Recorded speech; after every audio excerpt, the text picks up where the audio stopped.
सम्माननीय सभामुख महोदय, बोल्नका लागि समय दिनुभएकोमा यहाँलाई धन्यवाद भन्न चाहन्छु।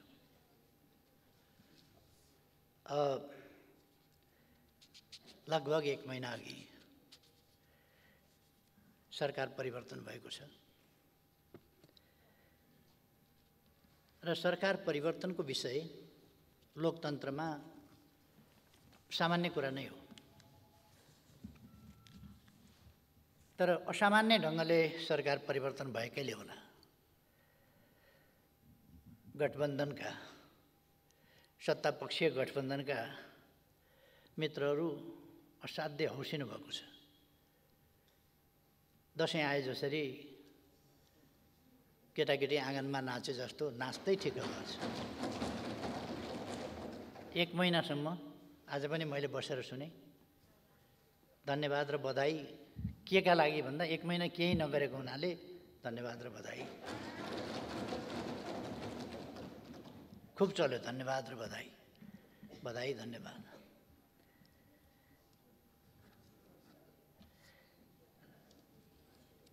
केही नगरेको भन्दाखेरि पनि केही गरेको पनि छ। म अलिकति पछि आउँला। सुकुम्बासी आयोग जस्ता, भूमिहीन आयोग जस्ता बन्द गरेर तिनीहरूको घाँटी सेर्ने काम भएकै छ, त्यता पछि आउँला।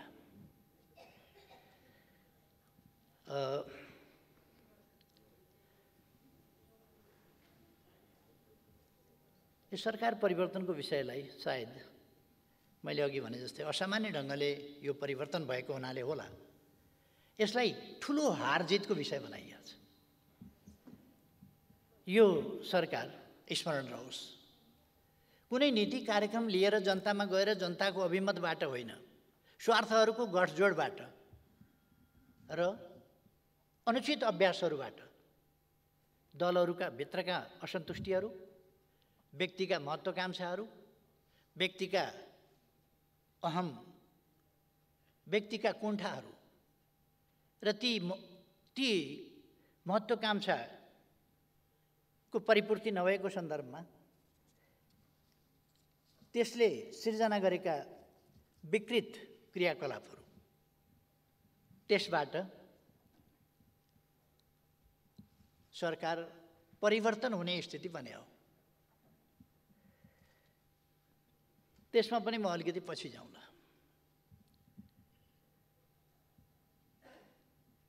म माथि निकै प्रहार गरेको देखियो, भइरहेको पनि छ। मलाई त्यसमा चिन्ता छैन। समृद्ध नेपाल, सुखी नेपालीको राष्ट्रिय आकांक्षा तोकेर र त्यस उद्देश्यलाई प्राप्त गर्न, त्यस गन्तव्यतर्फको यात्रामा हिँडेको म। नेपाललाई समृद्ध बनाउने, नेपाली जनतालाई सुखी बनाउने उद्देश्य बोकेर हिँडेको मान्छेलाई यस्ता सानातिना गाली गलौजहरूले खासै फरक पर्दैन। म आफ्नो उद्देश्यमा केन्द्रित छु।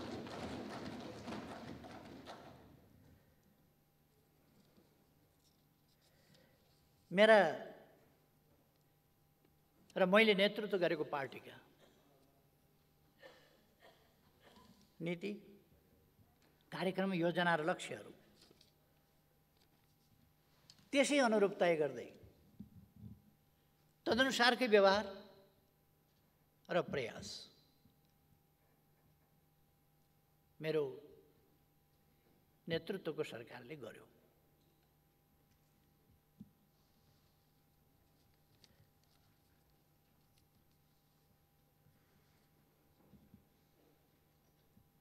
मैले त्यो उद्देश्य प्राप्त गर्नका लागि, समृद्ध नेपाल, सुखी नेपालीको राष्ट्रिय आकांक्षा प्राप्त गर्नका लागि बहुतै उदार मनाका साथ, फराकिलो भावनाका साथ, लचिलापनका साथ, चुनावी तालमेल, कुनै अपवित्र ढङ्गले होइन, पार्टी एकीकरण अपवित्र ढङ्गले गरिएको होइन, राम्रो उद्देश्यका साथ गरिएको थियो। र त्यसै गरी प्रतिपक्षसँग पनि संवाद र सहमतिको सम्मानपूर्ण व्यवहार र अभ्यास गरिएको थियो।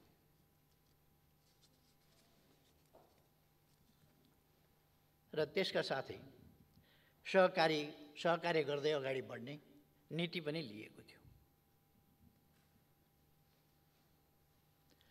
सरकारको गन्तव्य स्पष्ट थियो, गन्तव्यमा पुग्ने बाटो स्पष्ट थियो र तिनको कार्यान्वयनमा दृढता र त्यो दृढताका साथै राज्य सञ्चालन गर्दा अपनाउनु पर्ने संयम र अनुशासनमा सरकारको नेतृत्व गरिरहेको म सधैँ सजग थिएँ र तदनुसार नै मैले व्यवहार गरेको थिएँ।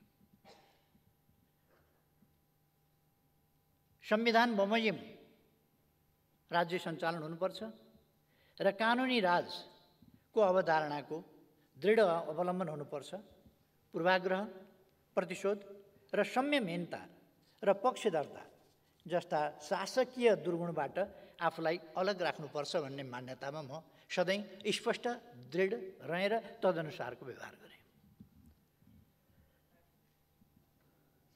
उपयुक्त ठाउँमा उपयुक्त व्यक्तिको नियुक्ति, पदस्थापन स्वच्छ र पारदर्शी प्रतिस्पर्धाबाट गर्ने र राज्य सञ्चालनका नशाबाट कृपावादको छायासम्म, नातावाद कृपावादको छायासम्म पर्न नदिने मेरा नीति रहे।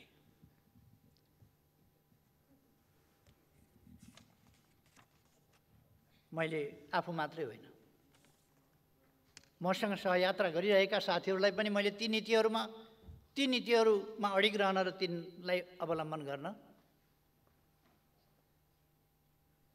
जोड दिएँ।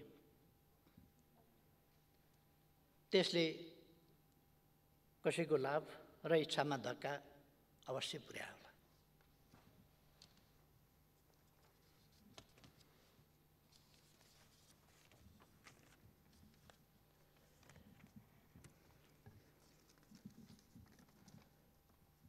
केही व्यक्तिहरूका इच्छामा मेरा नीतिहरूले जो मैले गलत कुराहरूसँग सम्झौता गरिनँ त्यसले तुच्छारापात पनि भयो होला, अपेक्षा तत्काल पुरा भएनन् होला या पुरा हुने लक्षण पनि देखिएन होला। मेरा कामले हासिल हुँदै गएको लोकप्रियताले छाती जलाएर असाध्य पीडा पनि भयो होला। त्यो आजकलका अभिव्यक्तिमा पनि देखिन्छ। म भ्रष्टाचार गर्दिनँ, अरूलाई पनि भ्रष्टाचार गर्न दिन्न भन्ने कुराले धेरै ठुलो असजिलो पनि पैदा भयो होला, कतिलाई धक्का पनि पर्यो होला। यस्तै कुराहरूले मेरा पार्टीभित्रै समस्या पैदा भएको दुनियाँलाई थाहा छ। मैले यसमा धेरै समय नलिउँ, के भयो कसरी आयो त्यो थाहा भएकै कुरा हो। सभामुख महोदय, म एउटा कुरा दोहोऱ्याउन चाहन्छु। म यो देश र यस देशका जनताको सेवाको निम्ति जन्मिएको जस्तो ठान्छु।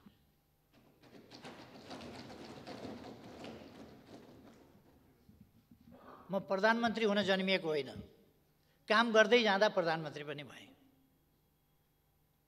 प्रधानमन्त्री त म थिइनँ नि त, 64 वर्षको उमेरसम्म त प्रधानमन्त्री थिइनँ। भइयो, फेरि अर्कोपल्ट पनि जालझेल षड्यन्त्र टिग्डम गठबन्धनको संस्कृति त्यसले हटाएको थियो। त्यति बेला मैले त्यस बेला भनेको थिएँ, म ज्यालबाट होइन, जस्केलाबाट होइन, छिणीबाट होइन, भेन्टिलेटरतिरबाट होइन, कि भेन्टिलेसनबाट होइन, म मूल ढोकाबाट, मूल बाटोबाट, मूल गेटबाट, मूल ढोकाबाट आउनेछु। फेरि पनि सुनिराख्नु भए हुन्छ। पहिले पनि मैले भनेको थिएँ, फेरि पनि सुनिराख्नु भए हुन्छ। असाधारण जनमतका साथ फेरि पनि मूल बाटो, मूल गेट, मूल ढोकाबाट फेरि पनि प्रवेश गरेको छु।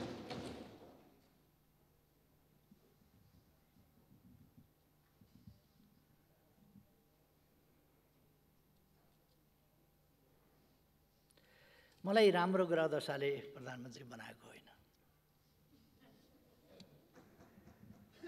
मेरा काम हेरेर नेपाली जनताले मत दिएर प्रधानमन्त्री बनाएको नेपाली जनताले।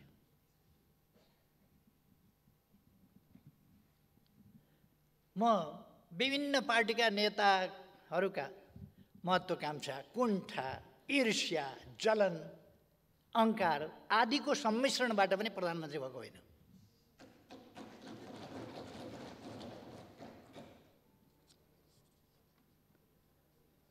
विभिन्न स्वार्थहरूको प्राप्तिका प्रयासहरूको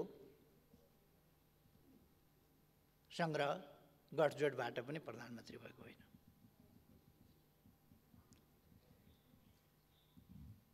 त्यस्ता विभिन्न असफलताहरूको फ्रिक्सन, त्यस फ्रिक्सनबाट उछिटिएर मेरो भागमा प्रधानमन्त्री पनि आएको होइन।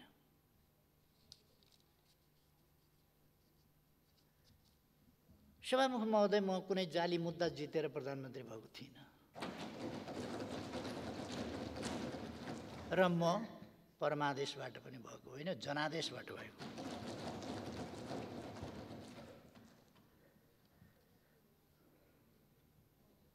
प्रधानमन्त्रीको पदमा विश्वास गर्छु, दाइजो, दान दातव्य वा जजमानबाट, जजमानीबाट प्राप्त हुने चिज होइन।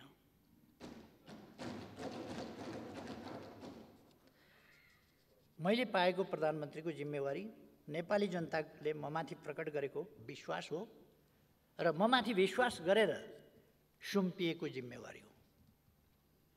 अपवित्र, अनुचित, असामयिक, असान्दर्भिक, अलोकतान्त्रिक, असंवैधानिक गठबन्धनबाट त्यो जिम्मेवारी खोसिया छ। राजनीतिमा कहिले कहिले यस्तो हुन्छ, हुँदो रहेछ। दुनियाँमा एउटा नजिर नयाँ कायम भएको छ, अदालतबाट प्रधानमन्त्री तोकिने, विश्वमा पहिलो रेकर्ड। होइन भने कसैले बताइदिनुहुन्छ, भए हुन्छ, अन्त पनि यस्तो रेकर्ड थियो। मेरो जानकारीमा अहिलेसम्म त्यस्तो रेकर्ड भएको थाहा छैन। म एउटा सत्तापक्षका मान्यजीहरूलाई आग्रह गर्न चाहन्छु, अदालतलाई धेरै विवादमा ल्याइरहनु पर्ने छैन। तपाईँहरू जसरी विवादमा ल्याउन खोजिरहनु भएको छ अदालतलाई, अदालतले जे गर्यो त्यसको समीक्षा होला, त्यसको मूल्याङ्कन होला। त्यसका वाक्य र शब्दको इतिहासले मूल्याङ्कन गर्ने नै छ। कोही पनि इतिहासको खरो मूल्याङ्कनबाट उम्किन सक्दैन। एकछिन होला, अहिले तपाईँ हामी पार्लियामेन्टमा छौँ। हामी कहिले कहिले त मान्छेले मर्छु भन्ने पनि बिर्सिन्छ र असाध्य दम्भ देखाउँछ। कहिले कहिले मान्छेले सधैँ म यहीँ भइरहने होइन है भन्ने कुरा पनि बिर्सिन्छ र दम्भ देखाउँछ। म त्यसो गरिरहनु आवश्यक ठान्दिनँ।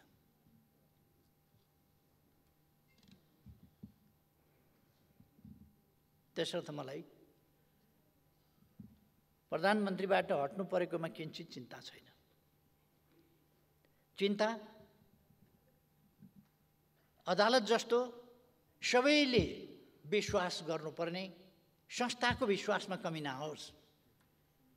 जनताले भरोसा गर्ने संस्थाहरू, राज्यका विभिन्न अङ्गहरूका बीचमा सन्तुलन र नियन्त्रणको स्थिति असन्तुलित नहोस्। कुनै पनि अङ्ग र निकायले आफ्ना सीमाहरू उल्लङ्घन नगरोस्। मेरो चिन्ता त्यसमा छ। मेरो चिन्ता लोकतन्त्रमाथि छ।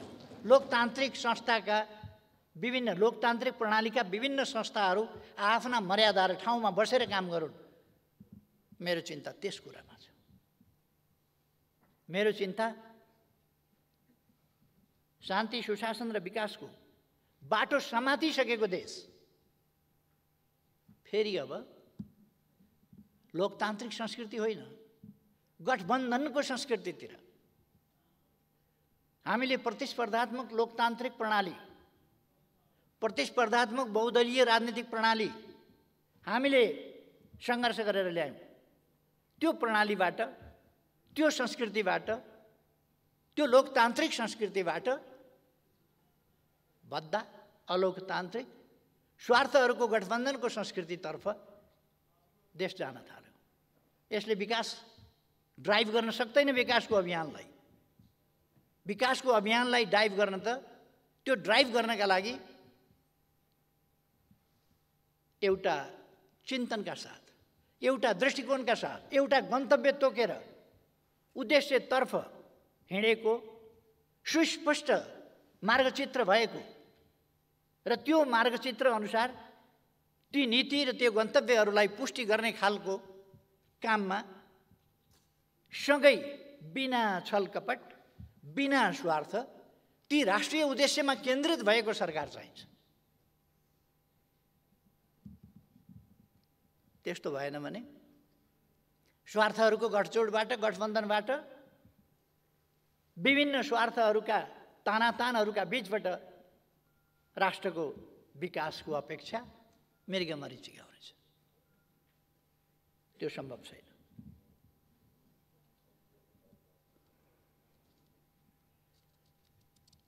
विकासको बाटो समातिसकेको, शान्तिको बाटो समातिसकेको, सुशासनको बाटो समातिसकेको, एउटा जनतामा एउटा आशा भरोसाको परिस्थिति निर्माण गरिसकेको अवस्थामा अब देशको भविष्य के होला?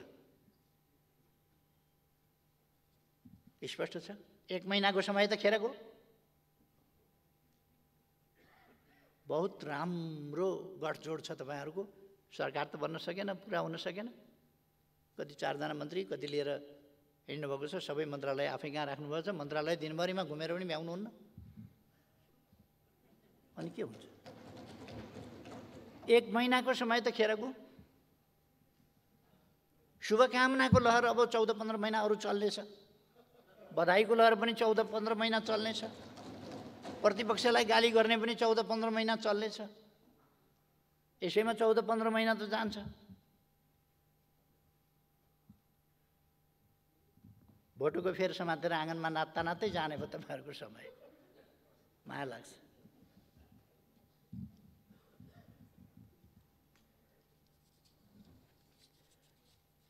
मलाई चिन्ता त्यो कुरामा हो।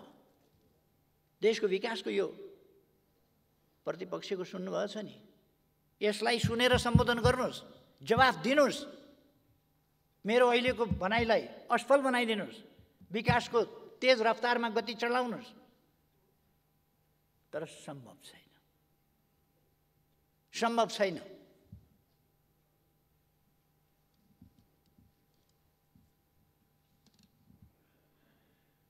लक्षण राम्रो छैन।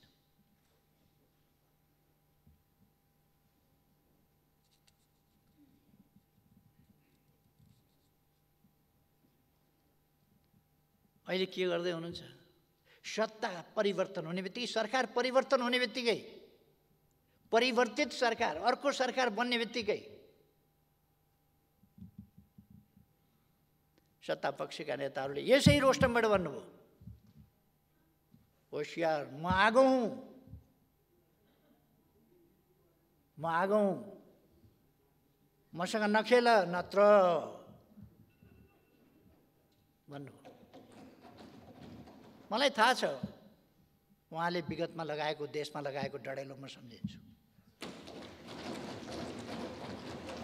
उहाँ आगो हो, थाहा छ, डढेलो लगाउनुहुन्छ, तर 1-2 बाल्टी पानीले निभाएको पनि सम्झना रहोस्। यस्तो डढेलो निभाउन ओर्न हामीलाई पनि आउँछ। यस्ता आगो सागो निभाउन पानी खनाउनु पर्छ। पानी। तर प्रतिपक्षलाई धम्क्याउने, सरकार बन्दैछ बाबा, धम्की, म आगो हुँ, धम्की, मसँग नखेल, धम्की।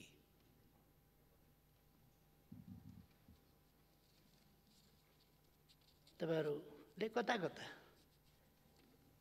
अहिले भर्खर अस्तिका दिन सडकमा एउटा कागज वितरण गरेको देखेँ मैले। त्यस कागजमा राष्ट्रिय सहमति जस्तो कुरा पनि लेख्नु भएछ। राष्ट्रिय सहमति। प्रतिपक्षलाई गाली गरेर, सरापेर, सत्तो सराप गरेर राष्ट्रिय सहमति, कस्तो राम्रो बाटो निकाल्नु, कस्तो राम्रो तरिका। प्रतिपक्षलाई धम्काएर राष्ट्रिय सहमति, नत्र भनेर, नत्र के गर्नुहुन्छ?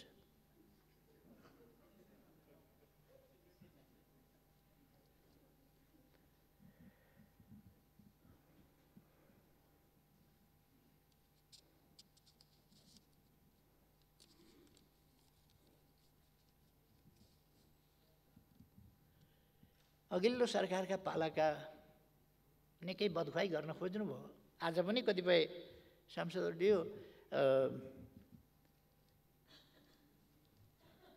अलिअलि बोल्न पनि सत्ता पक्षले तालिम दिँदैन क्या, हुन पनि कुन पार्टीलाई दिने कसलाई दिने तालिम पनि अचम्मै होला नि त। त्यहाँ पनि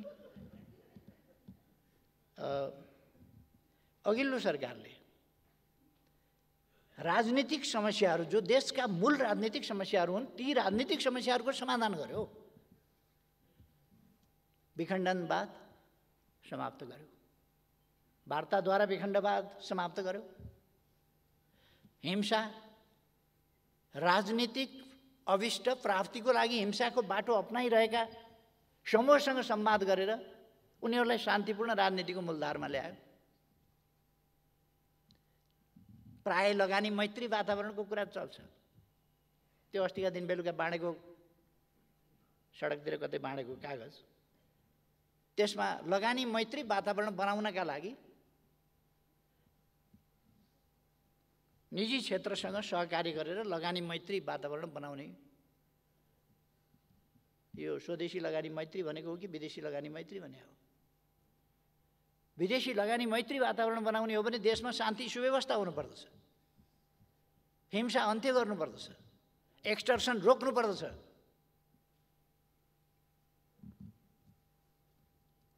अनि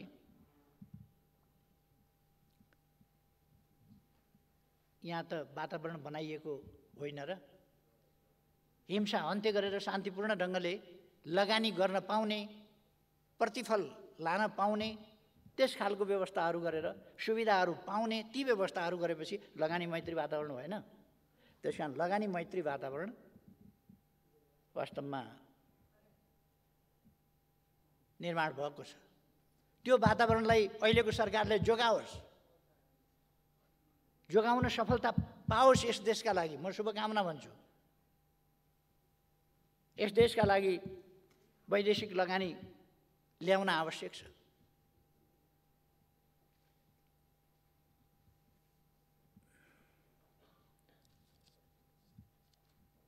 संविधानको सर्वस्वीकार्यताको बेसरी चर्चा चल्थ्यो।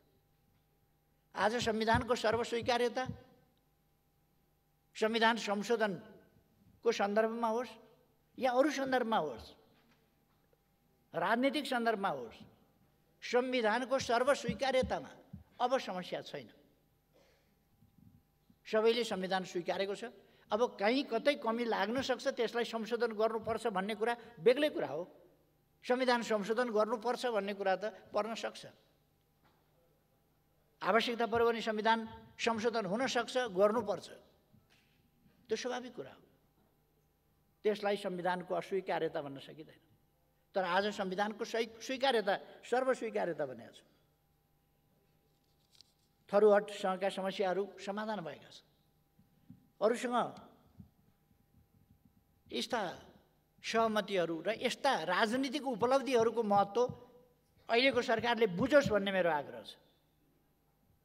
राजनीतिक उपलब्धिहरूको महत्त्व बुझोस् र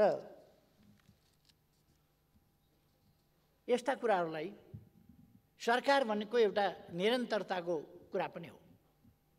अर्को सरकार फेरियो भने त्यस अघिल्ला सरकारले गरेका काम कारबाहीहरू, नीति निर्णयहरू, ती राम्रा कुराहरूलाई अगाडि बढाउनुपर्छ। र कुनै सहमति गरेको छ सरकारले भने त्यसलाई पछाडि आउने सरकारले त्यसलाई अगाडि बढाउनुपर्छ। हिजो जुन विभिन्न राजनीतिक शक्तिहरूसँग अघिल्लो सरकारले सहमति गरेर ठुला उपलब्धिहरू हासिल गरेको छ, ती उपलब्धिहरूलाई कदर गर्नुपर्छ, तिनलाई कार्यान्वयन बाँकी रहेकाहरूलाई कार्यान्वयनमा लानुपर्छ। त्यतापट्टि म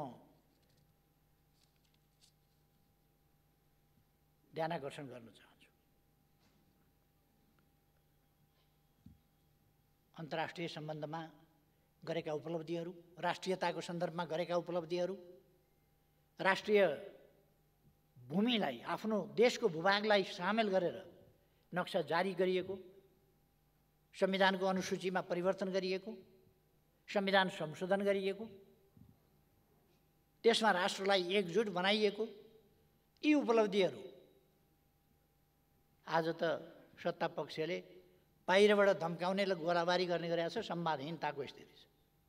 सत्ता पक्ष प्रतिपक्षको संवादहीनताको स्थिति छ। अहिले सत्ता पक्ष उन्मादमा छ, ठेगान लगाइदिन्छौँ भन्ने उन्मादमा छ। संवादहीनताको स्थिति छ।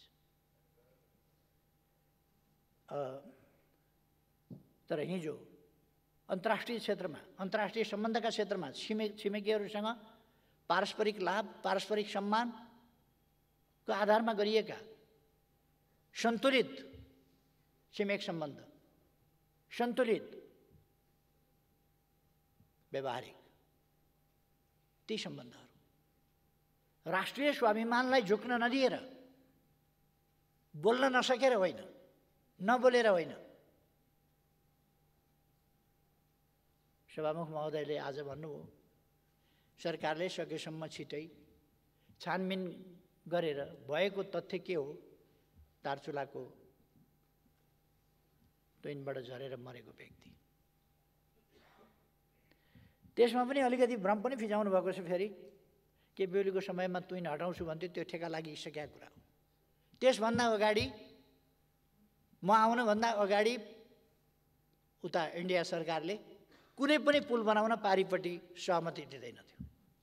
मैले कुरा गरेर सहमति लिएपछि तुइनहरू विस्थापन भएका छन्, पुलहरू बनेका छन् र त्यो त सम्माननीय प्रधानमन्त्रीजीलाई थाहा छ। उहाँको घरबाट पारिपट्टि पिथौरागढ जानु पर्यो भने अघिल्लो सरकारले हालिदिएको पुल तरेर जानुपर्छ।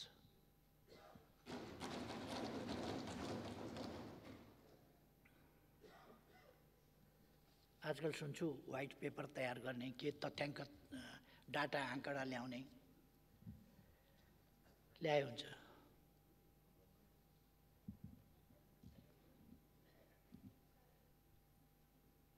अघिल्लो सरकारले गरेका कामहरू तपाईहरुले नचाहेर पनि कतिपय कामलाई निरन्तरता दिन बाध्य हुनुहुन्छ। सुरुदेखि नै सामाजिक सुरक्षाका कुराहरूमा कतिपय पक्षको सहमति होइन। आज तपाईहरु एउटा लोक कल्याणकारी राज्यको अवधारणामा पनि सहमत भएको जस्तो देखिन्छ। एउटा सभामुख महोदय, यो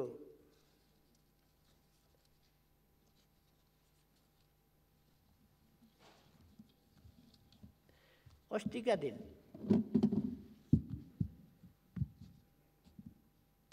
चौबीस गते बेलुका संसद चालू छ,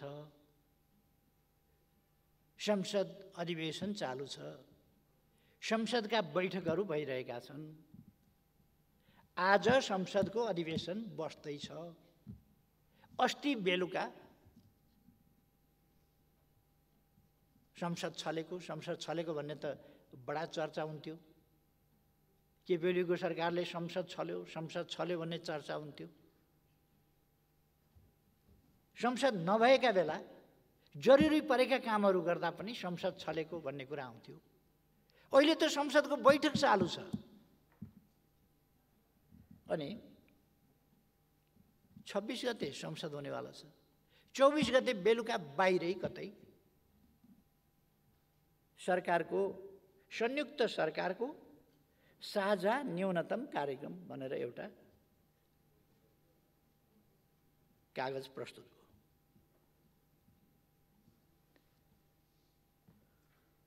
संयुक्त सरकारको साझा न्यूनतम कार्यक्रम।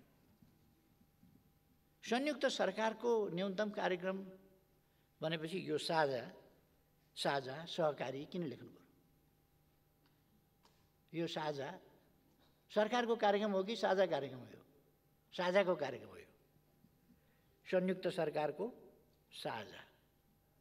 संयुक्त सरकारको भनेपछि त त्यो सरकारको त आइसक्यो त्यहाँ, साझा भए पनि, संयुक्त भए पनि, सगोलको भए पनि, जेसुकै भइसके पनि आयो, फेरि साझा। संसद छलेर। संसद किन छल्नु पर्यो? आज किन प्रस्तुत गर्न सक्नु भएन? सरकारले आज किन संसदमा प्रस्तुत गरेन? त्यसलाई कुनै मान्यता दिने कि नदिने? त्यो सरकारले पेश गरेको हो भनेर ठान्ने कि नठान्ने? किनभने संसदमा त आएन। संसद चलिरहेका बेला छलेर किन गर्नु पर्यो? सायद तपाईहरुको गहिरो समझदारीको कारणले सबै नेताहरू फोटोमा आउनुपर्ने होला। यहाँ पेश गर्दाखेरि एकजनाले पेश गर्नुपर्ने होला, सरकारको तर्फबाट पेश गर्नुपर्ने होला। अनि ओहदामा नभएको, सरकारी ओहदामा नभएको मान्छेको त फोटो नआउला। त्यसो भएर गठबन्धन भन्ने छ नि, गठबन्धनको फोटो आउनै पर्यो। अर्को पनि त्यस्तो व्यवस्था तपाईहरुको एउटा छ नि, चलिराखेको छ नि, हुन्छ हुँदैन हुन्छ हुँदैनको सरकार सञ्चालनको संयन्त्र। तर यो संयुक्त सरकारको साझा न्यूनतम कार्यक्रममा मैले हेरेँ, विभिन्न अनुहारहरू खोजेँ, विभिन्न अनुहार देखिन्छ। नेपाली कांग्रेसको अनुहार कहीँ पनि छैन। अचम्म लाग्यो। नेपाली कांग्रेसको अनुहार कतै छैन यसमा, नीतिमा छैन, कार्यक्रममा छैन, केहीमा पनि छैन। पोलिसी शिफ्ट, प्याराडाइम शिफ्ट, के शिफ्ट हो? यो राम्रै कुरा हो।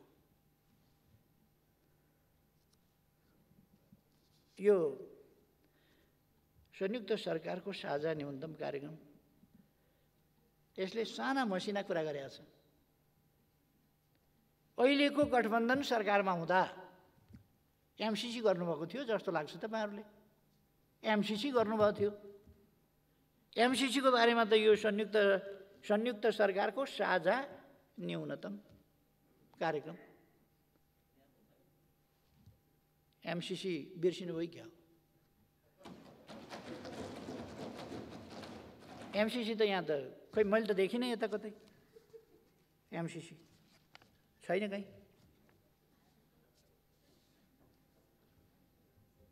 अनि केपी ओलीले कतै एमसीसी पास गर्नुपर्छ भनेको क्लिप खोजेर वातावरण बनाउन खोज्नुहुन्छ। गाली गर्ने, फेरि मेरै क्लिप बजाएर वातावरण बनाउन खोज्ने। तपाईहरुको कार्यक्रम संयुक्त सरकारको साझा न्यूनतम कार्यक्रममा एमसीसी के गर्नुहुन्छ भन्नु परेन? चुपचाप लागेर। नेपाली जनताले जान्न चाहेको छ सम्माननीय प्रधानमन्त्रीज्यू, के गर्नुहुन्छ एमसीसी तपाई? तपाई त बहुत मजबुत प्रधानमन्त्री हुनुहुन्छ। 165 सीट तपाईको साथमा छ, तपाईको पछाडी छ, स्ट्रङ। कसैको सपोर्ट चाहिँदैन, कसैको मद्दत चाहिँदैन।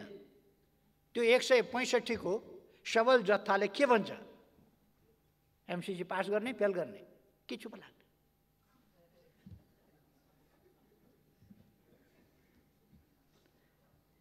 त्यही भएर म भन्छु जस्केलाबाट छिर्ने आदत नगरौँ। सरकारमा त छिरियो, सबै कुरामा जस्केला।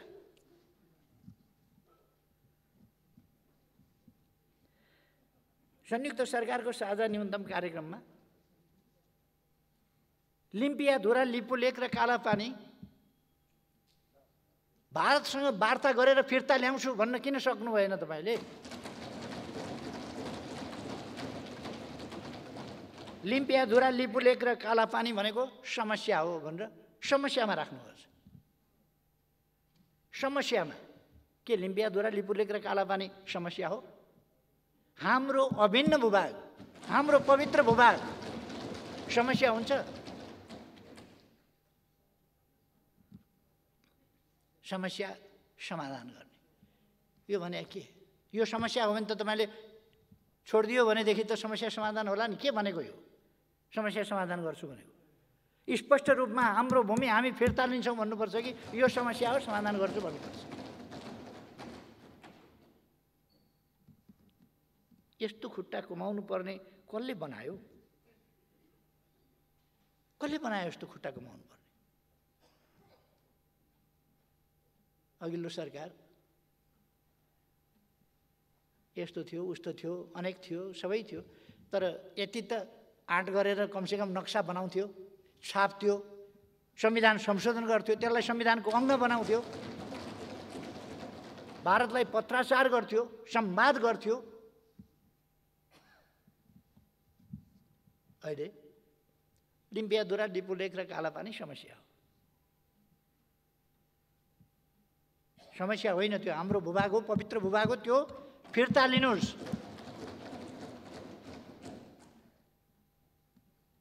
त्यो छोड्ने अधिकार कसैलाई छैन त्यो भूभाग। तर म भन्छु तपाईँहरूले फिर्ता लिन सक्नु भएन भने ठिकै छ, 1.5 वर्ष पर्ख्यौँ, हामी छौँ। एउटा शब्दावली लेख्नु भएको छ यो साझा न्यूनतम कार्यक्रम संयुक्त सरकारको। यसमा छिमेकीहरूसँगको सीमा विवाद कूटनीतिक पहल केबाट चाहिँ केबाट छिमेकीहरूसँगको सीमा समस्या टुङ्ग्याइनेछ भनेर। कुन कुन छिमेकीसँग हाम्रो छिमेकीहरूसँग भन्नाले कुन कुनसँग कहाँ के सीमा समस्या छ? छिमेकीहरूसँगको सीमा समस्या कहाँ छ, के छ? कति साह्रो डराएको सरकार भने डराउनुको पनि हद हुन्छ नि। जिब्रो पनि रगत आइसक्यो होला चपाउँदा चपाउँदा। असमान सन्धिहरूको सम्बन्धमा के गर्ने भन्नुभएको छ? कुन कुन असमान सन्धि? इपिजीको रिपोर्टको सम्बन्धमा यो सरकारको भनाइ के? कुनै ठोस कुरा यो संयुक्त सरकारको साझा नीति न्यूनतम कार्यक्रम बनाउनु भएको छ, यति लामै छ यो, 14-15 कति पेजको होला कि। यसमा ठोस तोकेर चाहिँ केही पनि बोल्न सक्दैन। लिम्पियाधुरा लिपुले कालापानी फिर्ता ल्याउँछु भन्न सक्दैन, एमसीसी यसो गर्छु भन्न सक्दैन, छिमेकीहरूसँग कहाँ समस्या छन् त्यो भन्न सक्दैन। असमान सन्धिहरू कोसँग छ, के सम्बन्ध, के भन्न खोजे?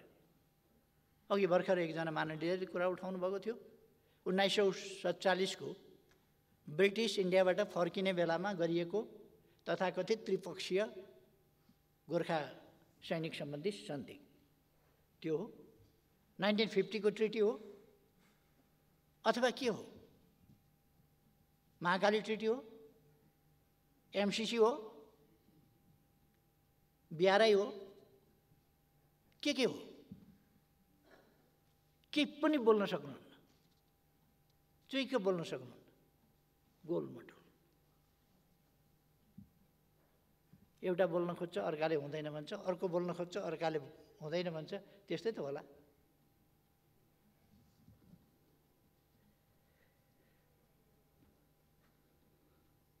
तपाईहरु यति बोल्न नसक्ने त होइन, कमसेकम मेरो विश्वास मैले लगाएको कमसेकम आरोप नि एमसीसी किन बिर्सियो भन्ने, कमसेकम सम्माननीय प्रधानमन्त्रीज्यू ठोक्केर भन्नुस् त एमसीसी को सम्बन्धमा यो नीति हो सरकारको, दिनुस् जवाफ। भन्नुस् लिम्पियाधुरा लिपुलेख र कालापानी वार्ता गरेर फिर्ता ल्याउँछु, लेखाइमा तलमाथि केही भयो होला, यो हो नीति भन्नुस्। छिमेकी कुन छिमेकीसँग कहाँ कुन सीमा समस्या हो त्यो तोकेर भन्नुस्।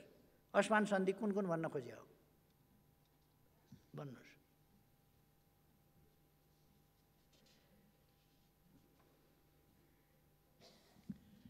भ्रष्टाचार विरुद्धको कारबाही गर्ने भन्नुभएको छ, खुसी लाग्यो कारबाही थाल्ने र कारबाही अगाडि बढाउने भनेर, छानबिन गर्ने र कारबाही बढाउने भनेर, राम्रो कुरा हो यो।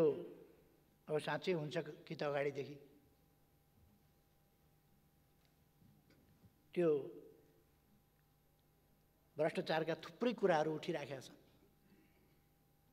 उठ्या छ, क्यान्टनमेन्टको यत्रो कुरा पनि उठेकै छ। यसपल्ट पक्कै पनि यत्रो गठबन्धनको सरकारले यस कुराको छिनोफानो गरेर नेपाली जनतालाई जवाफ दिनेछ।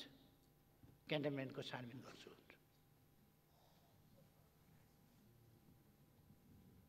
ललिता निवास पनि गर्छ होला, माता तीर्थको पनि गर्छ होला, अरू विभिन्न सर्दु जलाजार क्षेत्रको पनि अवश्य हुन्छ होला।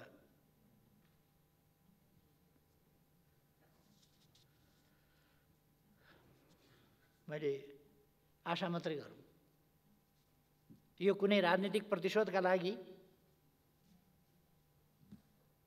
बोल्न खोजिएको, धम्काउन खोजिएको विषय होइन होला। सभामुख महोदय, यसमा द्वन्द्व पीडितलाई सम्मान गर्ने पनि भनेको छ। द्वन्द्व पीडितलाई सम्मान, पहिलो कुरो द्वन्द्व पीडितहरूलाई न्याय दिनुहोस्। तपाईँले बुट्टे खादा उडाइदिएर अल्मल्याउन खोजेको द्वन्द्व पीडितहरूलाई? घाइतेहरूको उपचार गराउँछु भन्नुहोस् न, शरीरमा गोली भएकाहरूको गोली निकाल्छु भन्नुहोस् न। यदि सरकार सक्दैन भने शरीरमा गोली भएकाहरूलाई नेकपा एमालेको केन्द्रीय कार्यालय थापाथलीमा छ अहिले, त्यहाँ पठाइदिनुहोस्, म गर्छु।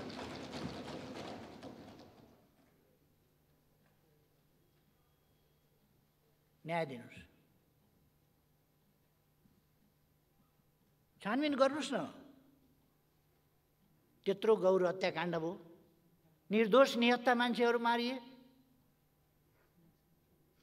अराजकता, अनुशासनहीनता, दण्डहीनताको अन्त्य गर्छु भन्नुभएको छ यस संयुक्त सरकारको साझा न्यूनतम कार्यक्रम हो। छानबिन गर्नुहोस्। मान्छे मरेका छन्, तिनका परिवारको के अवस्था छ, ती घाइतेहरूको के अवस्था छ, को त्यो हत्याकाण्डको आयोजक, कसले त्यो हत्याकाण्ड गरायो, त्यो गर्नुहोस्। गठबन्धन त रापमा पर्ने हो कि?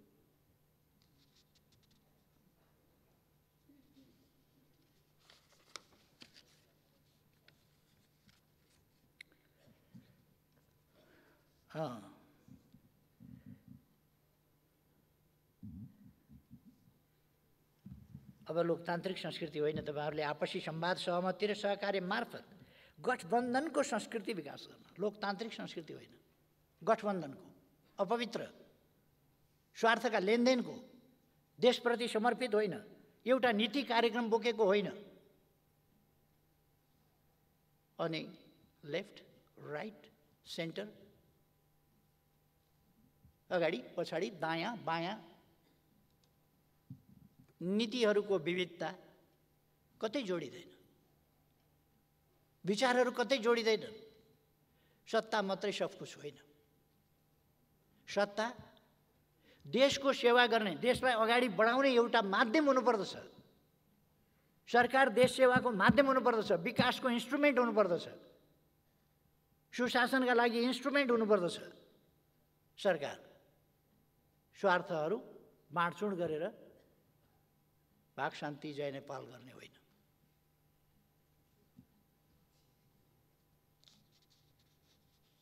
यो गठबन्धन अचम्मको गठबन्धन छ। कहिले 5 दलीय भनेर सुन्छु, पार्लियामेन्टमा दल हेर्छु,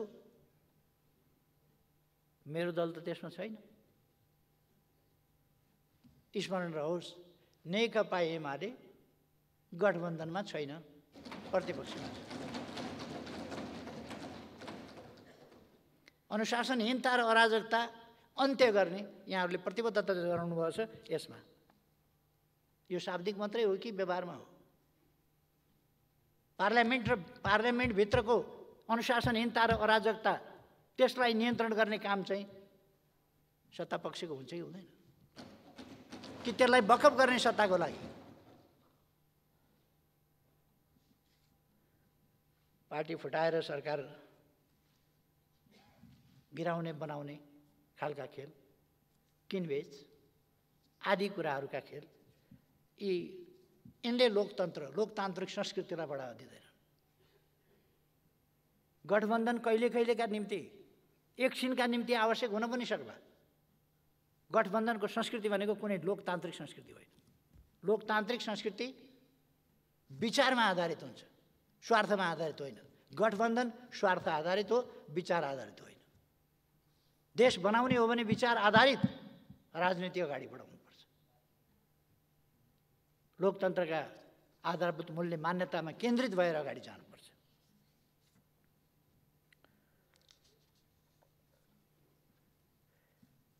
तपाईँहरूले यहाँ कहिले कहिले 5 दल भन्नुभएको छ। अहिले यहाँ चाहिँ नेपाली काङ्ग्रेस, नेपाल कम्युनिस्ट पार्टी, माओवादी केन्द्र र जनता समाजवादी पार्टी नेपाल तथा संयुक्त सरकारलाई समर्थन गर्ने दलहरूको हुन्थे। दलहरू कहाँबाट आए? पार्लियामेन्टमा गन्दा त देखिँदैन। राप्रपाले तपाईँहरूलाई समर्थन गरेर देख्दिनँ, नेमकिपाले तपाईँहरूलाई समर्थन गरेर देख्दिनँ, नेकपा एमाले समर्थन गरेको देख्दिनँ। अनि दलहरू कहाँबाट आए तपाईँहरूलाई समर्थन गर्ने? यो पार्लियामेन्टमा त निश्चित दल होला नि त। दलहरू कहाँबाट आए? कि विगतमा गरेका वा भविष्यमा गर्ने? त्यो पनि जोड्नुभएको हो अपेक्षाका साथ। यहाँ तपाईँहरूले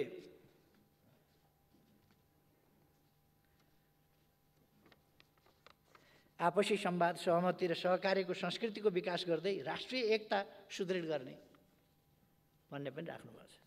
राष्ट्रिय एकताका निम्ति तपाईँले बाटो के छान्नुभएको छ भने असंवैधानिक रूपमा प्रतिनिधि सभा विघटन गरी सर्वसत्तावादी, अलोकतान्त्रिक र अधिनायकवादी रूपमा शासन सत्ता सञ्चालन गर्ने प्रतिगामी प्रवृत्ति। प्रतिगमन भनेको त सम्माननीय प्रधानमन्त्रीज्यू 61 साल माघ 19 गते यहाँले बुझाउनु भएको बेलाकोलाई भनिन्छ।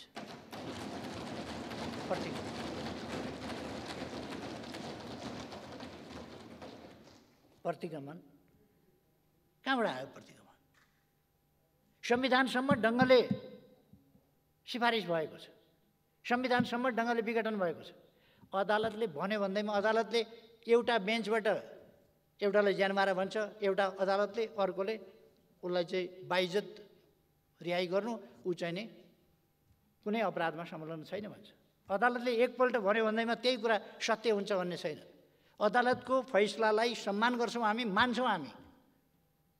तर गलत छ भन्यो भने सही छ भनेर भन्न सकिन्न। यसपल्ट सम्मानित सर्वोच्च अदालतले गरेको फैसला विधि, प्रक्रिया, तर्क, संविधानका प्रावधान विपरीत छ, गलत छ त्यो। त्यसकारण त्यो समर्थन योग्य छैन। यसको विवेचन, विश्लेषण, व्याख्या सविस्तार बुद्धिजीवीहरूले गर्दै जालान्, कानुनविदहरूले गर्दै जालान्, हुनेछ त्यो। र यो सबै शब्दहरू तपाईँहरूले राजनीतिक पूर्वाग्रह, अहङ्कार र देशलाई द्वन्द्वतिर लाने मनसायका साथ यहाँ उल्लेख गर्नुहोस्। र अहिलेको सरकार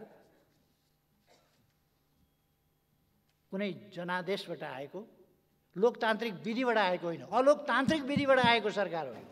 अलोकतान्त्रिक गठबन्धनबाट आएको, स्वार्थहरूको गठजोडबाट आएको सरकार हो। र यो सरकार लोकतान्त्रिक भन्न सकिँदैन, यो सरकार संवैधानिक भन्न सकिँदैन। यो सरकार सर्वसत्तावादी हुन खोज्ने मनसाय भएको।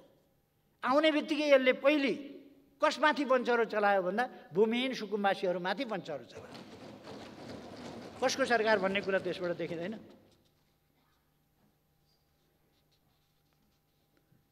कस्तो कुरा गर्नुभएको छ भने सङ्घीय लोकतान्त्रिक गणतन्त्र, संविधान र संसदको रक्षार्थ भएको सङ्घर्षको भावना। तपाईँले यो सरकार कुनै सङ्घर्षको मैदानबाट ल्याउनु भएको सरकार हो, परमादेशबाट ल्याएको होइन। परमादेश सङ्घर्ष हो, जाली मुद्दाबाट सरकार ल्याउने, त्यहाँबाट भन्ने सङ्घर्ष हो।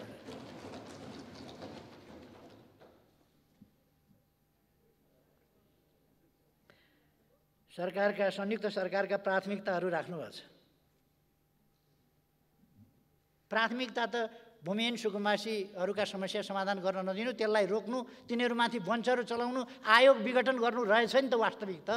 अनि के लेख्या यो बुँदाहरू चाहिँ यहाँ के बुँदा लेख्या? काम त त्यही हो नि त। तपाईँको प्राथमिकता के हो भन्दाखेरि गरिबमाथि हाना वञ्चरो, त्यही होइन तपाईँको प्राथमिकता।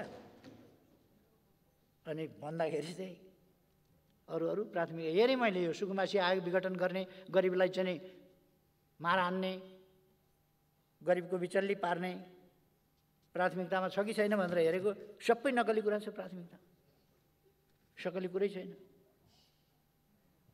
कर्मचारी पञ्चनी गर्ने, जो स्वाभाविक रूपमा त्यहीँबाट बढेर आएको कर्मचारी छ, प्रमोसन हुँदै आएको कर्मचारी छ, त्यसलाई दबावका दबाव छ। राजीनामा गर कि गर भनेको छ। हरेकलाई 900 कतिजना भयो अरे, 40-41 महिनामा 900 कतिजनाको पद रिक्त हुन्छ, मान्छे आउँछ। अनि त्यसबिचमा के खाली नै रहन्छ त? सबै देश ठप्प हुन्छ। आयो होला 900, 1000 आयो होला, विधिसम्म ढङ्गले आयो। अनि यो राजनीतिकरण गरेर तपाईँहरू विधिसम्म त आएका मान्छे सबै फाँडेर काङ्ग्रेस राख्नुपर्ने त्यहाँ के जरुरी छ? अथवा तपाईँका तथाकथित गठबन्धनका मान्छेहरू सबै भर्ना गर्नुपर्ने के आवश्यकता छ? त्यो गर्नुभएको छ।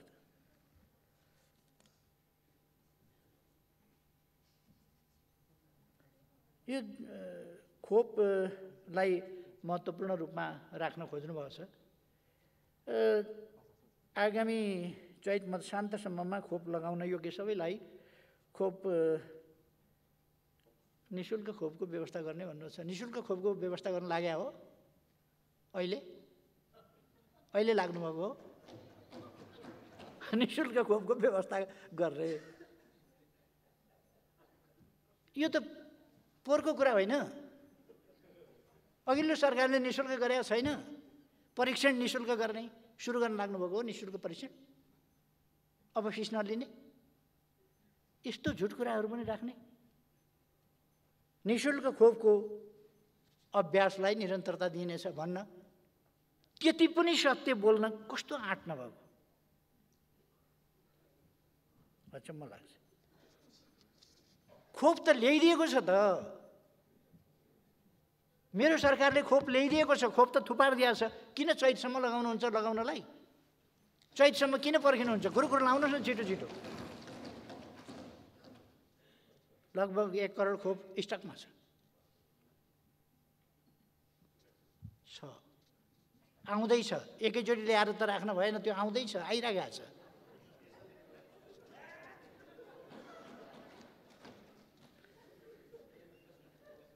यो चैतसम्म भनेको तपाईँले के फागुनको निर्वाचन नगर्न खोज्या हो? कोभिड छ भनेर, खोप चालु छ भनेर? असंवैधानिक काम नगर्नु होला, म पहिले नै सजग गराउन चाहन्छु।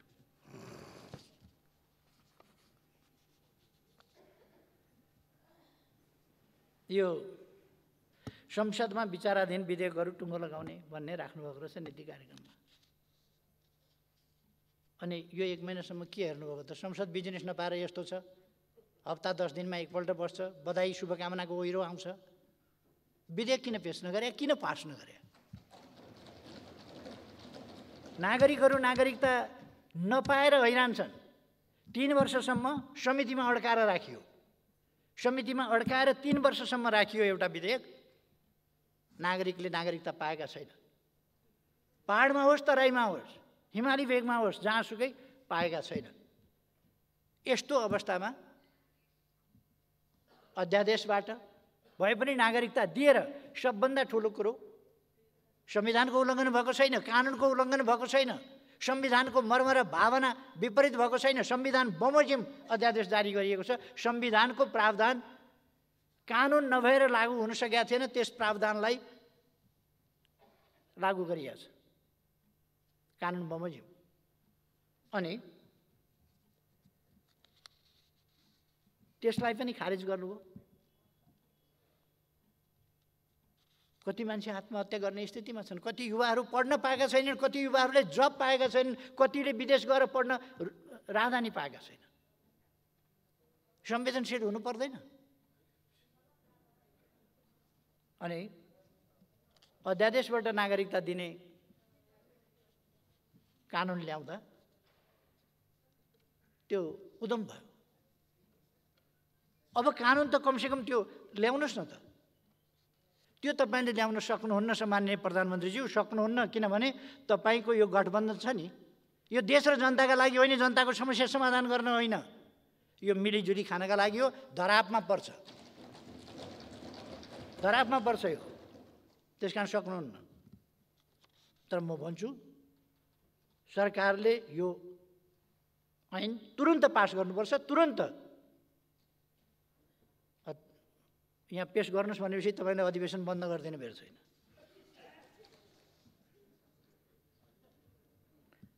अधिवेशन बन्द नगर्नुहोस्, विधेयकहरू पास गर्नुहोस्, ल्याउनुहोस्। एमसीसी यहीँ छ नि, टेबलमा छ एमसीसी, यहाँ टेबलमा छ, पेश गर्नु भन्नुहोस्।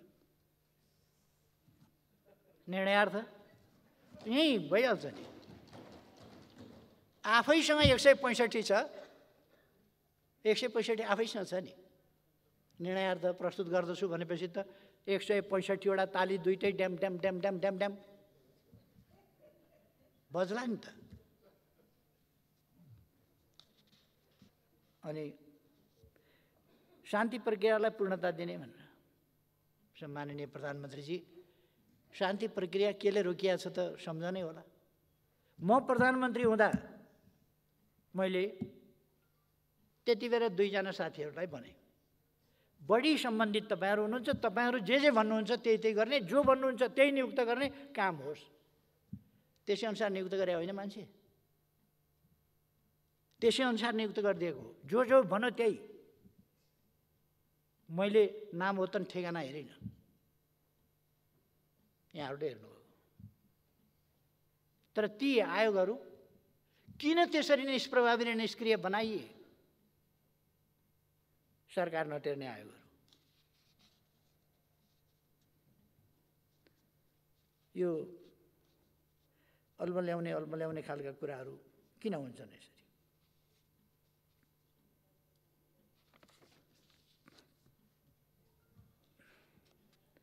नयाँ चिज ल्याएको जस्तो गरेर थुप्रै कुराहरू नयाँ चिज जस्तो गरेर ल्याउन खोज्नुभएको छ, नयाँ सुरु गरेको जस्तो। अब खोप दिन सुरु गर्ने भन्न बेर छैन, किन यो अघिल्लो सरकारको बिर्साइदिनु पर्यो नि। एउटा कविता लेख्ने मान्छेले लेखेछन्, गीत गाउनेले पनि गाउन थाले क्या हो।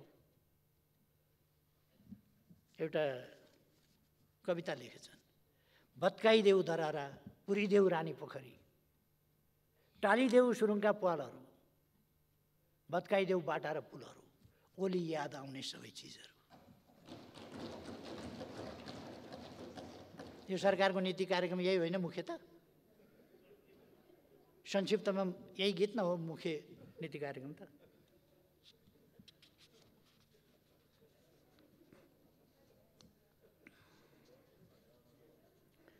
एउटा तपाईँहरूले सधैँ भन्दै आउने गर्नुभएको छ, स्वास्थ्य सामग्री खरिदमा भएको अनियमितताको छानबिन गर्ने र दोषी देखिएका व्यक्ति संस्था उप कानुनी कारबाही गर्ने।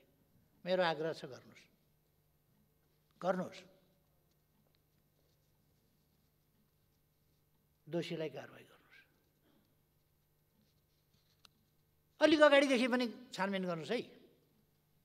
वीर हस्पिटलमा थन्किएर बसेका छन् मेसिनहरू, एमआरआई मेसिनहरू, सिटी स्क्यानहरू थन्किएर बसेका छन्। एयरपोर्टमा थुप्रै सामग्रीहरू थन्किएर बसेका छन्, नचाहिने सामग्रीहरू। यस्ता थुप्रै कुराहरूका स्वास्थ्य सम्बन्धी भनौँ, विभिन्न समयका घोटालाहरू छानबिन गर्नुहोस् है।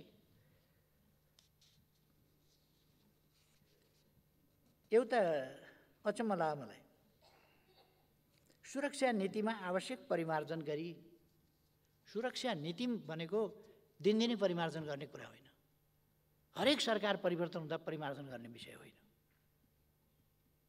यो हल्का फुल्का ढङ्गले नलिन सुरक्षा नीतिलाई, र यसलाई डेभिएटेड हुन नदिन म आग्रह गर्न चाहन्छु। तपाईँको सम्माननीय प्रधानमन्त्रीज्यू, यहाँको गठबन्धनमा मैले विभिन्न कलर्स देखेको छु।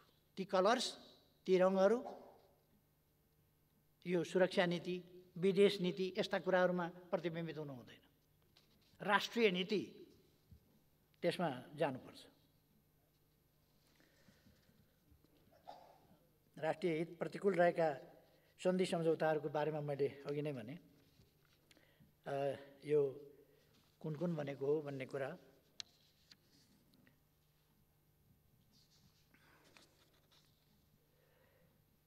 यो सङ्घीय लोकतान्त्रिक गणतन्त्रलाई संस्थागत गर्न संविधानमा उल्लेखित साझा अधिकारका सूचीसँग सम्बन्धित कानुन लगायत अन्य आवश्यक ऐन कानुनहरू प्राथमिकताका साथ तर्जुमा गर्ने।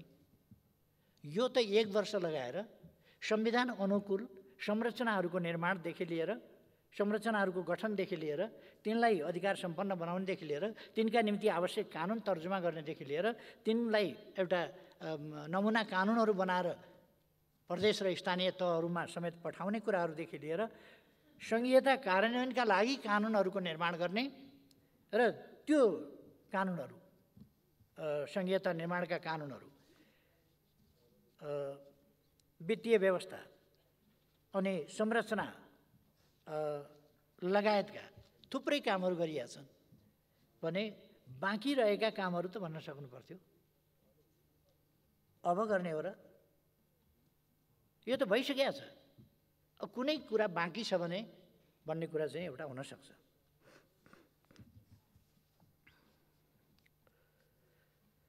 कतिवटा कुरा चाहिँ नि अर्थहीन ढङ्गले लेखेको छ। प्रदेश र स्थानीय तहलाई संविधान बमोजिम अधिकार सम्पन्न बनाउन आवश्यक कार्य गर्ने जस्ता कुराहरू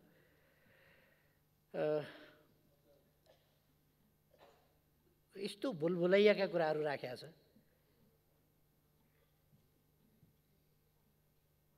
मौलिक हकको प्रभावकारी रूपमा कार्यान्वयन गर्न राज्यको भूमिका अभिवृद्धि गर्ने भनेको के हो? यो ठोस रूपमा के बुझ्ने? यसलाई भुलभुलैया, जनता हलमा ल्याउने कुरा। संविधान प्रदत्त सामाजिक न्यायको हकको सुनिश्चितताका लागि समानुपातिक समावेशिताको सिद्धान्तलाई कार्यान्वयन गर्ने भएको छैन र? भुलभुलैया। यो विधेयक पारित गराउने भन्ने त थुप्रै विधेयकै पिछेका पारित गराउने भन्ने थुप्रै ठाउँमा 5-7 ठाउँमा यसरी लेख्नुभएको रहेछ। विधेयक पारित गराउने भन्ने कुरा चाहिँ लेख्नै पर्ने थिएन, यो खुरुक्क गराएदेखि हुन्थ्यो। यो कुनै नीति कार्यक्रम, साझा कार्यक्रम हुनै पर्दैन क्या। यो संसदको त काम हो, सरकारको काम हो। यो आएर अड्किएका कानुनहरू पनि पास गर्न तपाईँको नीति कार्यक्रममा राख्नुपर्छ र? एउटा गजबको लेख्नुभएको छ, सार्वजनिक सेवा प्रवाहमा लाग्ने समयलाई 1/3 घटाउने। कमसेकम यो चाहिँ अलिकति पारदर्शी ढङ्गले बताइदिनु भएदेखि राम्रो हुन्थ्यो। 100% कति हो, 1/3 कति हो?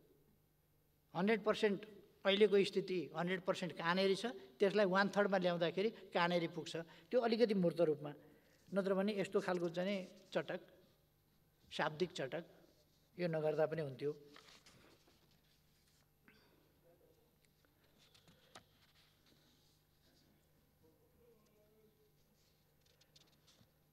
एउटा कुरा चाहिँ नि बुझिएन यहाँ। यो शस्त्र सङ्घर्षको सन्दर्भमा गिरफ्तार गरिएका बन्दीहरूलाई बृहत शान्ति सम्झौताको भावना अनुसार रिहा गर्ने, यो कुन मितिकोलाई भनेको, कुन अवधिकोलाई भनेको, कसलाई भनेको हो? यो यति अमूर्त। यो शस्त्र सङ्घर्ष भनेपछि जसले जति बेर हतियार उठाएको पनि शस्त्रै सङ्घर्ष हुन्छ कि, अथवा केले काटेको, केले ठोकेको, केले मारेको चाहिँ शस्त्र सङ्घर्ष हुन्छ कि, कुन अवधिको भनिएको? अब यो गिरफ्तार गरिएका बन्दीहरूलाई मुद्दा लगाइएका नलगाइएका कस्तालाई हो? बृहत शान्ति सम्झौता भनेको त पहिलेको होला। त्यसको भावना अनुसार रिहा गर्ने भनेको कहिलेकोलाई हो?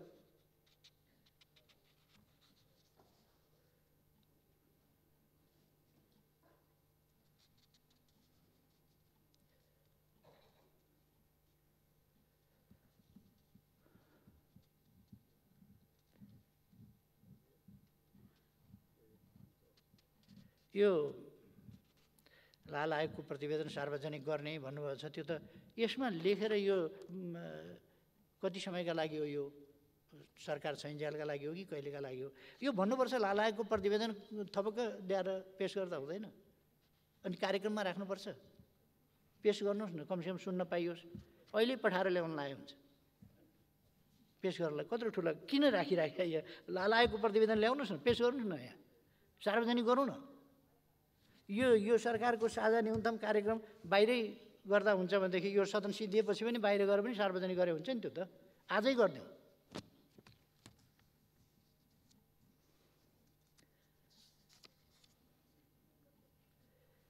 दुई नम्बरमा चाहिँ तपाईँ सशस्त्र सङ्घर्षको सन्दर्भमा गिरफ्तार जति सबैलाई छोड्ने भन्नुहुन्छ।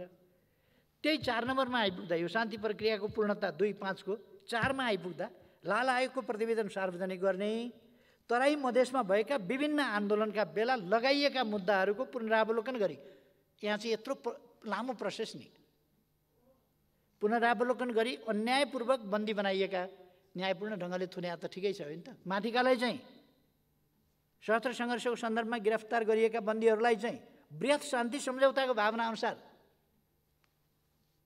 छोडिदिने। यो 4 नम्बरमा आइपुग्दा विभिन्न आन्दोलनका बेला लगाएका मुद्दाहरूको पुनरावलोकन गरी, यहाँ चाहिँ मुद्दाको पुनरावलोकन गर्नुपर्ने। अन्यायपूर्वक बन्दी बनाइएका, न्याय हो कि अन्याय भनेर अदालतले फैसला गर्ने भयो भनेपछि यो त तपाईँहरूले छोड्ने कुरा त रहन्छ। यो शब्दको खेल किन गुमाएको?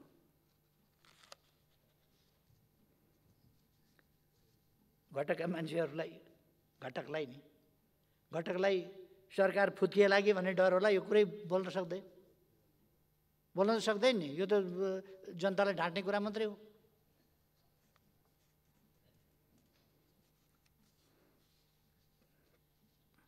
एउटा चाहिँ अचम्म लाग्छ। अब बाँकी 15 महिना रहेको छ। अघिल्लो सरकारले अल्पविकसित राष्ट्रबाट विकासशील राष्ट्रमा स्तरोन्नतिका लागि गरेका प्रयासहरू र उपलब्धिहरूबाट स्तरोन्नतिका लागि सिफारिस भएको छ संयुक्त राष्ट्रसङ्घबाट। अहिले विकासशील राष्ट्रमा जानका लागि सिफारिस भएको छ। यहाँ त नेपाललाई विकसित मुलुकको स्तरमा पुर्याउन हो। नातिका पालाको प्रोग्राम यहाँ राख्नुभएको छ। तपाईँको समय 15 महिना छ, 1 महिना गइसक्यो। बधाई खाँदा 15 महिना जाँदैछ। अब तपाईँले बनाउनु भएको छ विकसित राष्ट्र बन्ने। यो 1 वर्षको चाहिँ बनाउनुहोस् न, कमसेकम व्यवहारिक कार्यक्रम 1 वर्षको। सरकारमा पुगेपछि अमरत्व प्राप्त गर्ने भन्ने ठान्ने हो कि क्या हो? चुनाव त आउँदैछ त।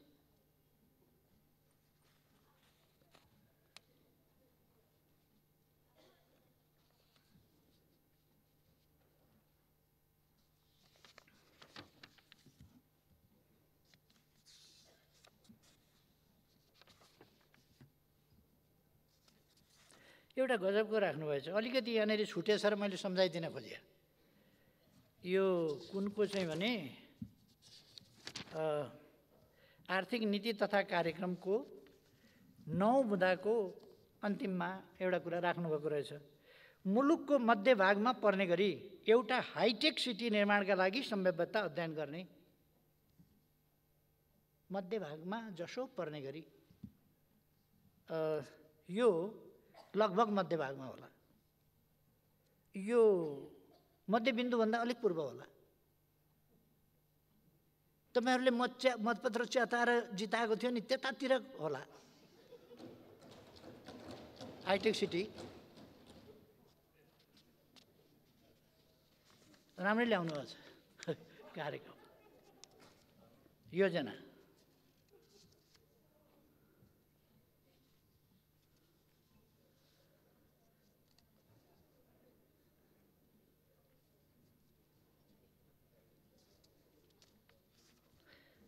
तपाईँहरूले यो सामाजिक रूपान्तरण भनेर यो सामाजिक सुरक्षा सन्दर्भमा पनि भन्नुभएको छ। अहिले सामाजिक सुरक्षा भत्ता 4000 दिने गरिएको छ।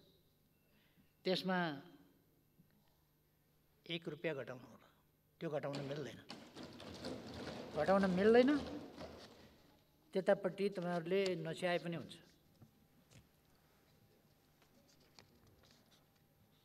एक ठाउँमा चाहिँ राख्नुभएको छ, राज्यको नीति विपरीत मेडिकल कलेजहरूलाई दिएका सम्बन्धनको पुनरावलोकन गर्ने। भनेपछि यो मेडिकल शिक्षा तपाईहरुलाई विद्यार्थीहरू खाली विदेश पठाउन रहर। मेडिकल कलेजहरूलाई छानबिन गर्नुहोस्, स्ट्रेन्थेन गर्नुहोस्। मेडिकल कलेजलाई दिएको छानबिन गरेर फिर्ता लिने, सम्बन्धन फिर्ता दिने, चलाउन थालेकाहरूलाई फिर्ता लिने, अब बाँकी चलाउन दिने, मेडिकल हब बनाउने, यहाँ मेडिकल एजुकेसन उपलब्ध गराउने, सस्तोमा मेडिकल एजुकेसन नेपाली जनताका छोराछोरीलाई, गरिबहरूलाई पनि उपलब्ध गराउने, त्यतापट्टि कुरै छैन, खोज्ने मात्रै कुरा छ। इन्जिनियरिङ कलेजलाई स्वीकृति नदिने, मेडिकल कलेजलाई स्वीकृति नदिने, नर्सिङ क्याम्पसहरू बन्द गराउने, नर्सिङ क्याम्पस चलाउन नदिने, अनि टेक्निकल एजुकेसनमा ध्यान दिने भन्ने। कृषि क्याम्पस खोल्न नपाइने, इन्जिनियरिङ खोल्न नपाइने, मेडिकल कलेज खोल्न नपाइने, अनि कुरा क्रान्तिकारी गर्ने। कसको प्रभावबाट यो? मेडिकल माफियाको प्रभावबाट होइन यी सब कुरा भन्दाखेरि मेडिकल माफियाबाट मुक्त गर्न भन्ने, मेडिकल माफियाको चङ्गुलमा परेर मेडिकल कलेजहरू सञ्चालन गर्न नदिने, विदेश विद्यार्थी राम्रा सब्जेक्टहरूमा त नेपालमा त पढ्नै नपाइने, खालि विदेश पठाउनु पर्ने, त्यो वातावरण बनाउने, यी खालका कुराहरू चाहिँ हुन नपाउँ। युवाहरूलाई रोजगारका लागि विदेश पठाउने कुरा पनि त्यत्तिकै छँदैछ। फेरि पलायन हुनबाट रोक्न कार्यक्रम ल्याउने पनि भनेकै छ। यस्ता थुप्रो कुराहरू। विरोधाभास,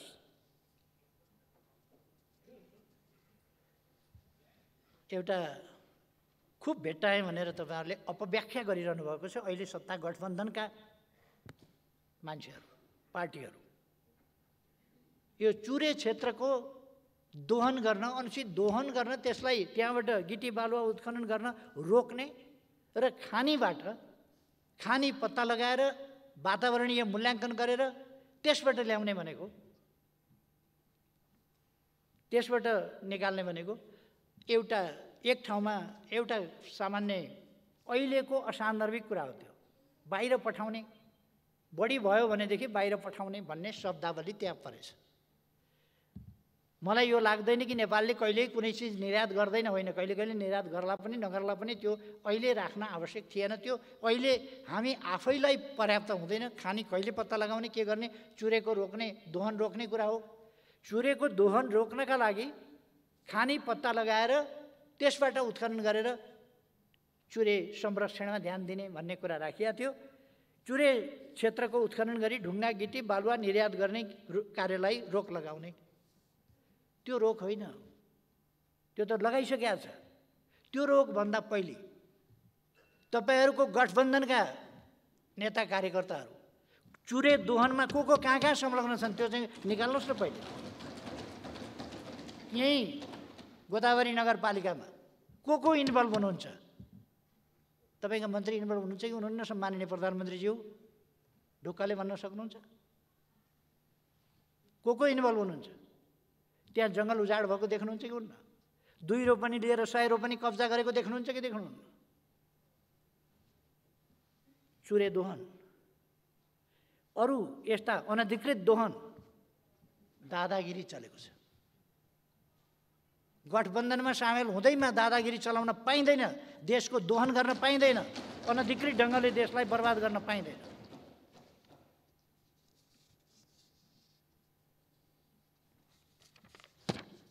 अब सम्माननीय सभामुख महोदय, यहाँ मार्फत म सम्माननीय प्रधानमन्त्रीज्यूलाई एउटा कुरा चाहिँ अलिकति अनुरोध गर्नु पर्यो जस्तो भयो।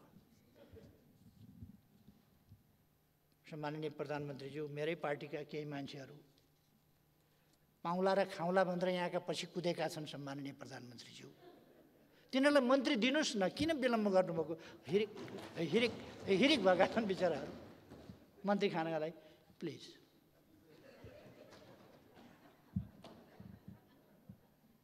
यति त गराइसक्नुभयो, पछि त लगाइसक्नुभयो, पछि हिँडेका छन्, कुद्या छन्, फ्या स्वाँ गरेका छन्, मन्त्री खान पाऊँ भनेका छन्, बिहान बेलुकै चाकरीमा हाजिर भएका छन्।